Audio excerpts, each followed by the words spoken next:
पश्चिम Asia में बढ़ते तनाव के बीच भारत सरकार ने अब स्थिति को लेकर पूरी तरह कमर कस ली है। ईरान, इजराइल और अमेरिका के बीच जारी टकराव का असर सिर्फ उस क्षेत्र तक सीमित नहीं रह गया है, बल्कि इसका असर वैश्विक बाजार और सप्लाई चेन पर भी दिखने लगा है। इसी को देखते हुए केंद्र सरकार ने जरूरी कदम तेज कर दिए हैं। प्रधानमंत्री नरेंद्र मोदी ने हालात की गंभीरता को समझते हुए सुरक्षा मामलों की कैबिनेट समिति की अहम बैठक बुलाई।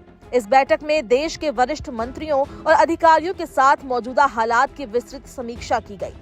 फोकस साफ था, देश में जरूरी चीजों की सप्लाई किसी भी हालत में बाधित नहीं होनी चाहिए। बैठक में खास तौर पर पेट्रोलियम पदार्थ, एलपीजी गैस, ऊर्जा और खाद्य जैसे जरूरी सेक्टर पर चर्चा हुई।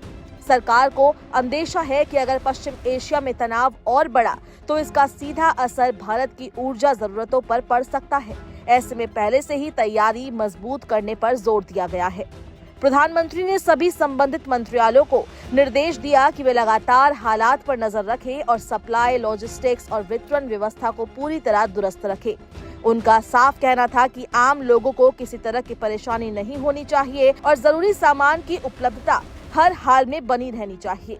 बेशक सरकार ने कूटनीतिक प्रयासों से गहराते संकट को काफी हद तक टाला है, लेकिन भारतीय बाजार असर से पूरी तरह अछूता नहीं है। हालांकि सरकार का दावा है कि हालात अभी नियंत्रण में है, लेकिन एहतियात के तौर पर तैयारी बढ़ाई जा रही है। कूटनीतिक स्तर पर भी भारत सक्रिय नजर आ रहा है। प्रधानमंत्री खुद ईरान के राष्ट्रपति से बातचीत कर चुके हैं, जबकि विदेश मंत्री लगातार अन्य देशों के संपर्क में हैं। खास तौर पर हॉर्मुज स्ट्रेट को खुला रखने के लिए अंतर्राष्ट्रीय स्तर पर प्रयास किए जा रहे हैं, क्योंकि ये रास्ता तेल और गैस की सप्लाई के लिए बेहद अहम माना जाता है। बैठक में सिर्फ मौजूदा स्थिति ही नहीं, बल्कि आने वाले समय की संभावना पर भी चर्चा हुई है।